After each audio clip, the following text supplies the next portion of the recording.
O capítulo 8, versículo 22 de Marcos diz assim: E chegou a Betsaida e trouxeram-lhe um cego e rogaram-lhe que lhe tocasse. E tomando o cego pela mão, levou para fora da aldeia e cuspindo-lhe nos olhos e impondo-lhe as mãos, perguntou-lhe se via alguma coisa. E levantando ele os olhos, disse: Vejo os homens, pois os vejo como árvores que andam. Depois tornou a pôr nas mãos dos olhos, e ele, olhando firmemente, ficou estabelecido, e já via ao longe distintamente a todos, e mandou para a sua casa, dizendo: Não entre na aldeia. Mensagem vai ser rápida, porque o tempo também não nos permite alugar muito. Mas Deus tem uma palavra para cada um de nós. Deus tem uma resposta para as tuas perguntas, para os teus questionamentos. Deus tem uma solução para os teus problemas dessa noite. Ele tem uma cura para qualquer tipo de enfermidade que te assola. Você não veio fazer mais um culto a Deus. Isto aqui não é um lugar de religiosos. É um lugar que nós viemos adorar a Deus. E todas as vezes que as pessoas iam até Jesus para acompanhar, para adorá-lo, não voltavam vazias. Todos que saíam com um propósito da presença, para ir à presença de Jesus, eles não voltavam decepcionados, porque aonde Jesus passava, aonde Jesus estava, tinha sempre milagres que acompanhava o ministério de Jesus. Por isso, nós estamos aqui nesta noite, cientes e conscientes que Jesus está nessa casa e que Ele vai abençoar a todos nós nesta noite. Então, eu quero pedir aos irmãos que ouçam aquilo que eu estou falando com a máxima atenção. Glória ao nome de Jesus. Nós encontramos aqui mais um milagre, enquanto Jesus passa por Betsaida. Betsaida, aqui na linguagem do evangelista Marcos, ele chama de vilarejo, de uma aldeia, mas na verdade era uma boa e grande cidade, grande assim, porque ela era famosa. Betsaida no grego significa casa da pesca, casa da pesca. Toda a cidade, beira-mar, ela tem uma dificuldade muito grande para receber o Evangelho. Toda cidade marítima, geralmente todos conhecem a todos, principalmente Marcos está dizendo aqui que era uma aldeia, era uma cidade, não muito grande, importante era, mas não era uma cidade grande. Então ali todo mundo conhece um outro. Se você vai em uma cidade interior, de qualquer estado, por exemplo, uma cidade do interior, pela manhã você vai encontrar por um certo horário um grupinho na praça, que ali estão contando as piadas, contando as histórias da vida deles, e ali todo mundo conhece um outro.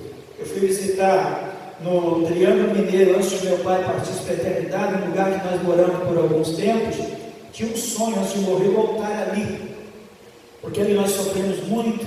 Ali ele foi desenganado pelos médicos com 37 anos de idade, nós éramos pequenos, e ele tinha vontade de voltar com seus 82 anos, tinha vontade de voltar ali.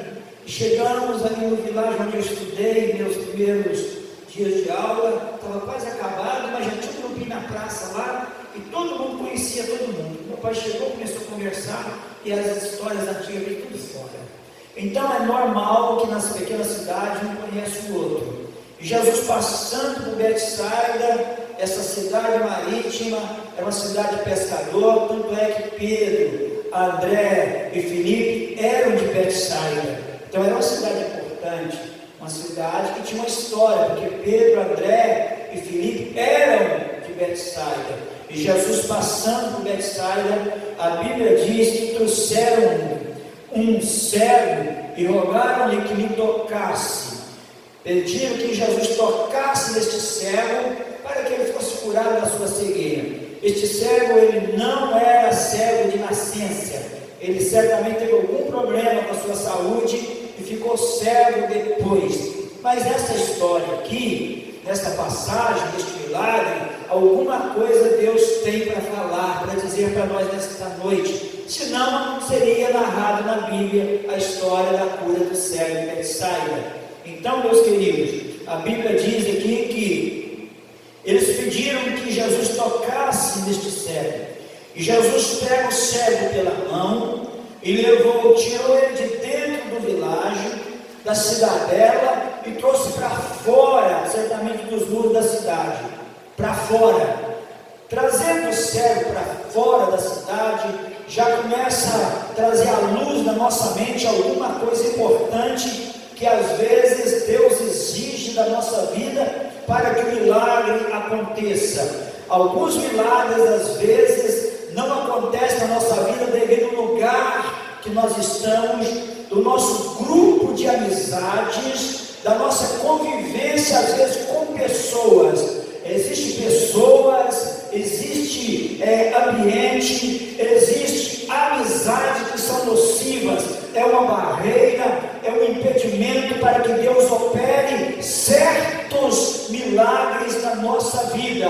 Creio que Deus já está falando com alguém aí. Começa a analisar o teu grupo de amizade, o lugar que você vive, o clima, o ambiente, e o que você está passando, e o que você precisa que Deus faça na sua vida. Então este cego era cego, certamente ele ficava dentro do grupo de amigos ali, eles contando as histórias e ele participando. O Salmo número 1 diz que é bem-aventurado, é feliz o homem que não anda segundo o conselho, que não caminha no caminho dos pecadores, que não se assenta na roda dos escarnecedores, mas antes tem prazer na lei do Senhor e nela medita dia e noite. Aí diz o Salmo que tal pessoa é semelhante a uma árvore plantada à beira de um ribeiro de água que não murcha, suas folhas não caem, tudo que fizer prosperará. Este cego, além de ser cego, certamente ele vivia em um ambiente, ele tinha um grupo de amigos que não eram bons, que não tinha um clima suficiente. Por isso Jesus pega ele, não foi por acaso, porque Jesus poderia fazer um milagre na vista de todos, para que todos glorificassem, mas ele tira o cego, traz para fora. Ele foi entregue na mão de Jesus dentro da aldeia, mas Jesus tirou ele somente da aldeia e disse: vem para fora. E Jesus tirando ele para fora, a Bíblia diz que Jesus fez o seguinte: levou para fora, cuspiu-lhe nos olhos, pegou saliva, cuspiu nos olhos, colocou as mãos nele. Jesus pega a saliva, passa nos olhos do cego, coloca as mãos do cego e faz uma pergunta. E a pergunta é: você vê alguma coisa? A pergunta que pode nascer agora não é por que Jesus cospe ou usa saliva para tocar nos olhos do cego. Era dentro já da cultura judaica, já tinha em mente que a saliva curava. Um certo médico, por nome Galeno, ele fala sobre a saliva como medicina para curar a cegueira.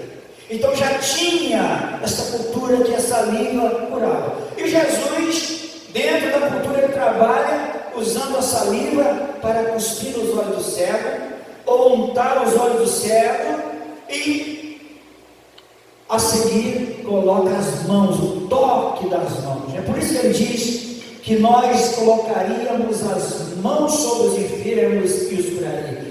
Existe um poder extraordinário nas nossas mãos. As nossas mãos são santas. Nós transmitimos virtudes, nós transmitimos poder nas nossas mãos. Eu gostaria, sem nenhuma inovação, que você fizesse assim com as tuas mãos agora, abrisse elas, assim como eu estou fazendo, Senhor. Deus, coloca virtude nessas mãos que estão abertas. Estas mãos são santas. aonde elas tocarem, que haja milagre. Aonde ela colocar as mãos, que essas mãos possam prosperar. No trabalho, na tua obra, aonde quer que seja, que estas mãos ao ser estendidas e tocar em alguém, ela possa transmitir virtude e poder do teu Espírito. Amém. Vamos continuar aqui na mensagem. Aí Jesus colocou as mãos e pergunta: vê alguma coisa? Este foi o primeiro toque que Jesus dá. Pergunta. Jesus não poderia ter curado este homem com um toque único. Jesus não precisava nem tocar. Jesus poderia só dizer: veja, porque ali estava Deus 100%.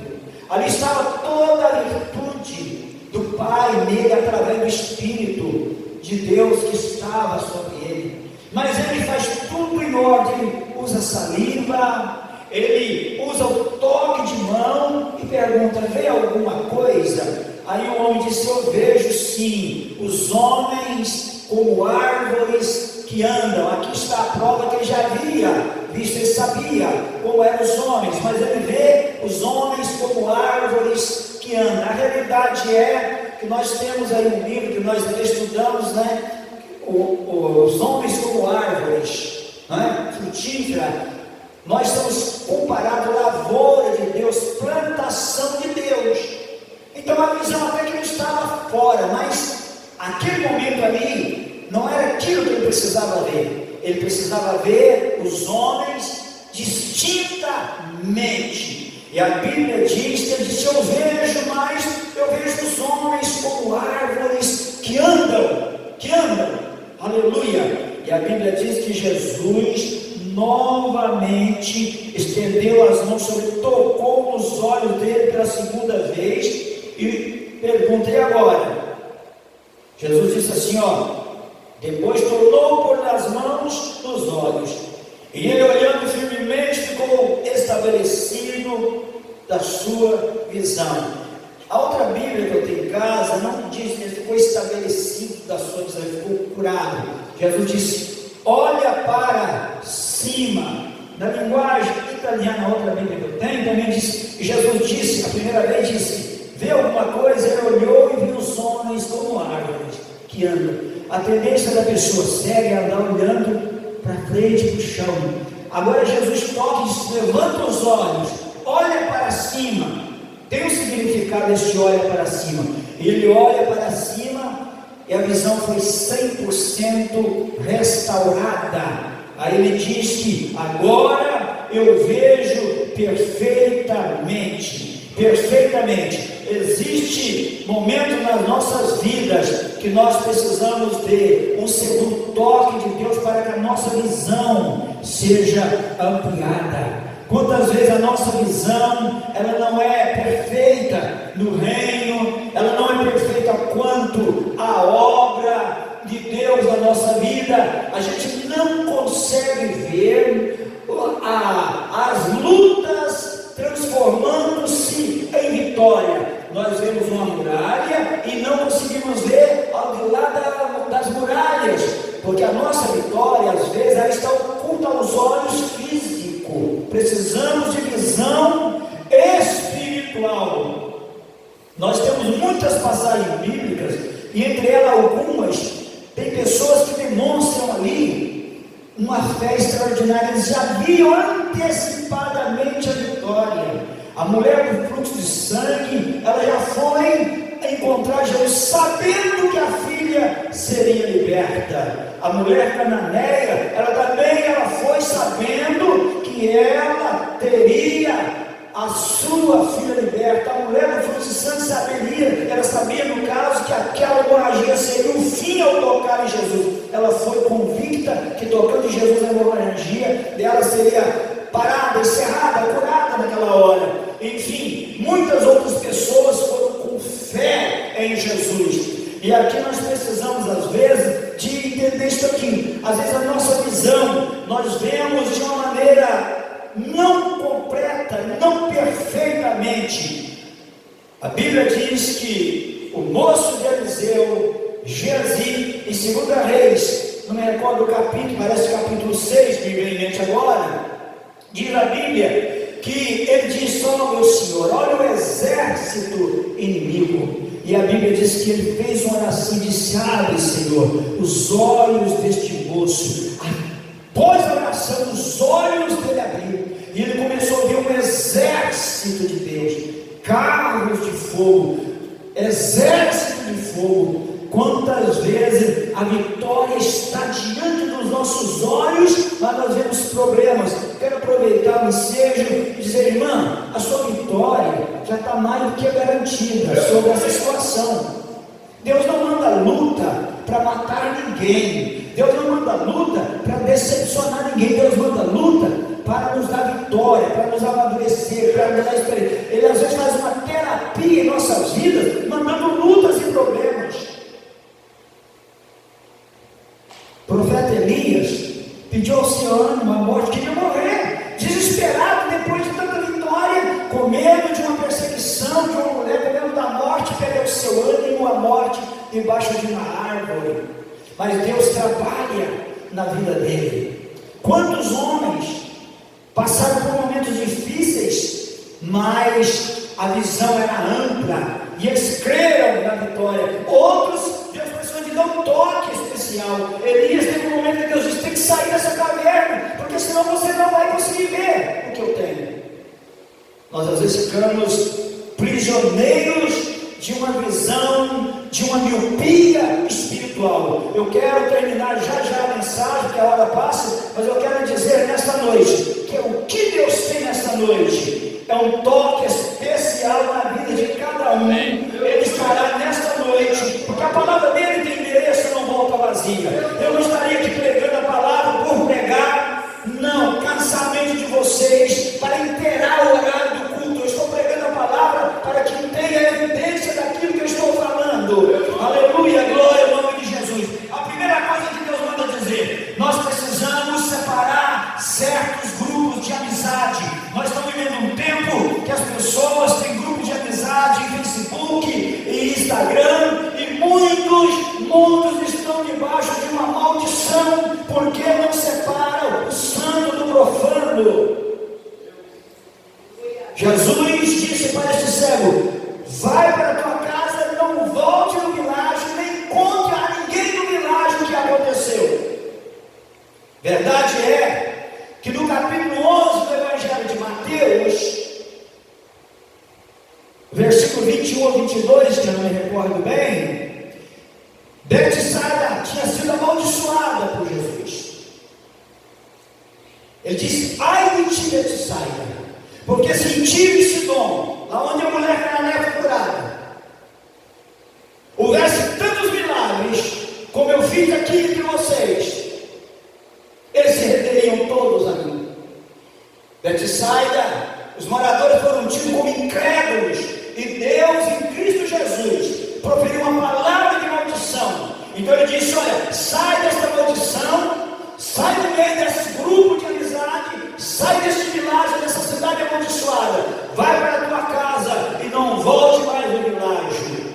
O que é que Deus está dizendo para a gente? Nós estamos vivendo em um mundo de maldição.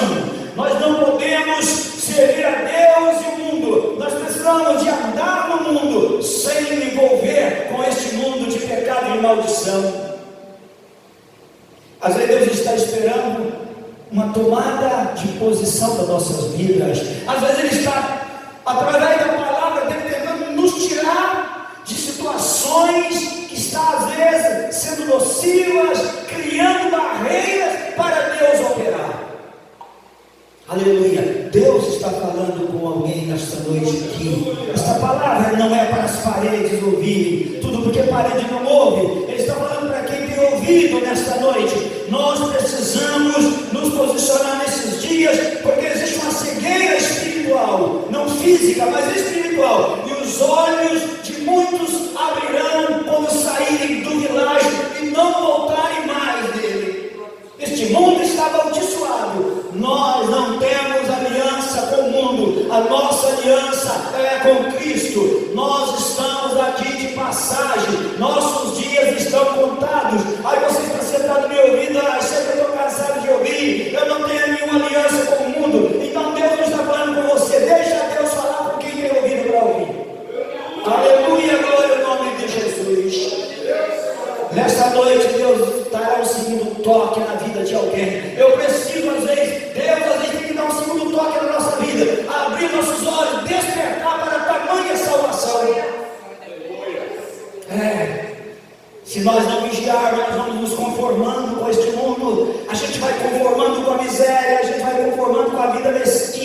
nós vamos conformando com as doenças que vão entrando, nós vamos conformando com as migalhas, e nós começamos a viver o evangelho pobre, o evangelho sem poder, o evangelho sem vida, e nós começamos a perder a saudade do céu, porque nós vamos acostumando com as mensagens. A palavra de Deus se torna como um pão fastidioso, um pão sem gosto, como Israel teve com o maná.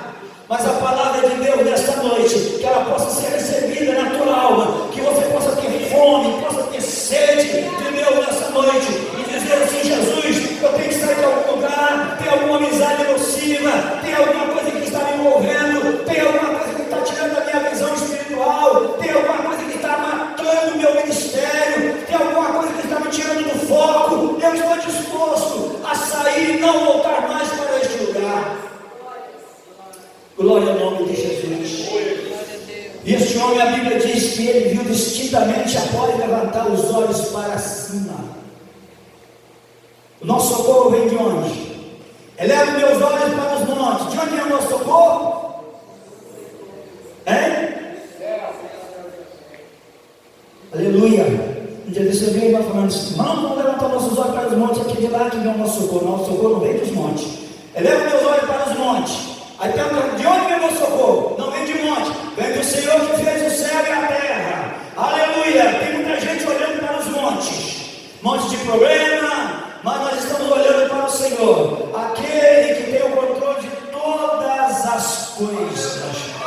Eu fico impressionado, porque existem frases bíblicas citadas por quase 100% dos crentes, mas quando chega na hora da prova, eles negam todas as frases que eles citam. Uma delas é: Deus está no controle. Se Deus está no controle, no meio do vendaval, sobe e desce no meu barquinho nas ondas bravias do mar da vida, eu dou glória e aleluia.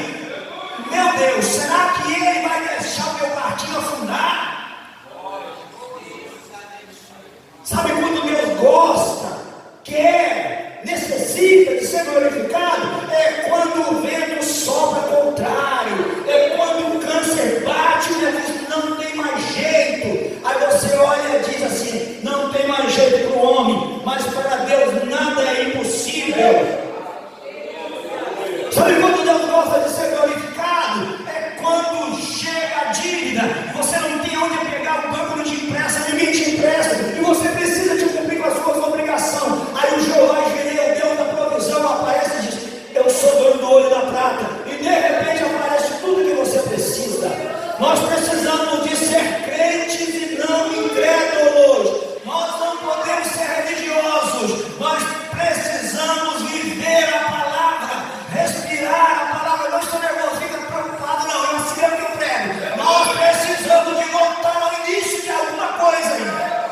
Este início é as primeiras obras, as primeiras atitudes que nós tínhamos quando a luta vinha, quando o vento soprava, nós dobrávamos aos pés de Jesus e depositávamos lá na cruz do Calvário as nossas ansiedades e dizia com toda certeza: tu estás no controle de todas as coisas.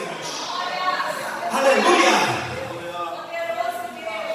Pastor, obreiro, às vezes tem hora que tem que ser mal educado, porque são crentes antigos que vêm numa gritaria, num desespero. Parece que Jesus não existe. Jesus é somente um protagonista que fez uma história para o mundo conhecer.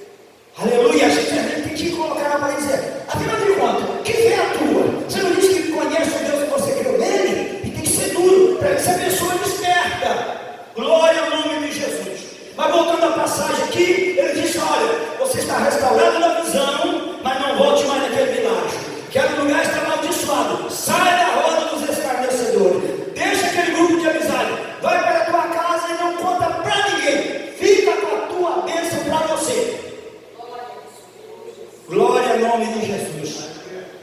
Que Deus possa nessa noite realizar o milagre que você precisa agora, quando nós estivermos orando. Às vezes já recebeu nessa hora. Aleluia, glória ao nome de Jesus. Igreja, é culto de domingo, mas aprenda a confiar em Deus. Quem pede e duvida é semelhante às ondas do mar. Tal pessoa não receberá nada de Deus, porque como um vapor que passa. Mas quem tem a fé do Salmo 46, a fé inabalável, aleluia, o exército satânico, os demônios podem rodear a tua família, rodear a tua casa, aleluia, bradar, rugir, mas você canta o Salmo 46, Deus é meu refúgio, aleluia, glória ao nome de Jesus. Aqui está falando a voz da experiência, ao longo desses 70 anos, eu direi que 60 anos desde a minha infância, eu tenho conhecido Deus não teórico, mas o Deus da prática, o Deus que nunca me deixou desamparado, e eu creio que você também nunca ficou desamparado, e se por acaso Ele deixar você sozinho em algum momento, Ele está dizendo assim, eu estou deixando para você clamar, porque às vezes nós ficamos muito cômodos no nosso apogeu, na nossa vidinha tranquila, não falta nada, tem um carrinho para andar, a casinha para morar, o emprego é o suficiente para manter as nossas necessidades, a gente vai no culto pela nossa consciência, aí Jesus olha e fala assim, está muito acomodado, está ruim para dar glória, o culto está muito ruim para você, aí Deus deixa, permite que chegue uma enfermidade, que chegue uma tragédia às vezes na família, morre alguém, infarta alguém, meu Deus, o diabo está fazendo desastre, o diabo não faz nada, vencido e derrotado, é Deus que permite todas as coisas, Ele permitiu Israel cair na mão dos inimigos muitas vezes, ainda chama Ciro de meu servo, usou o rei, aleluia, pagão, ou idólatra, não sei, para disciplinar o seu povo. Deus usa a jumenta para falar, quando não tem profeta, usa vento para despertar, quando a gente não tem ouvido para ouvir, aleluia, Ele tem seus métodos, seu caminho, sua estrada, mas quando Ele quer falar, se a gente continuar dormindo, Ele sacode a gente. Aleluia. Tem uma pessoa na minha casa, um dia eu falei assim, ó, se você não acordar com esse despertador, aleluia, mas falei, brincando, ia falar isso, né? Vou pegar um balde de água gelada, eu vou jogar em cima de você nesse colchão, quero ver se você levanta, porque no despertador não te acorda, ele te grita, não acorda, eu falei, brincando, ô sono pesado, eu estou agora transportando para a vida espiritual, tem sono que parece que Deus fala e não desperta. Aí Deus manda o inimigo para despertar, glória ao nome de Jesus. Deus usa até o inferno para falar com a gente que tem hora. Deus tem o seu caminho na tormenta, enfim, Deus não tem método. Quando Ele ama alguém, Ele corrige, Ele disciplina, Ele abraça, consola. Deus tem a sua maneira. Nesta noite Ele está falando, vou repetir para terminar essa mensagem.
Glória a Jesus, glória a Jesus. Todos os que têm problemas, vem à frente em nome. Eu não quero saber que ordem de problema é. Não, chamar à frente é um costume nosso.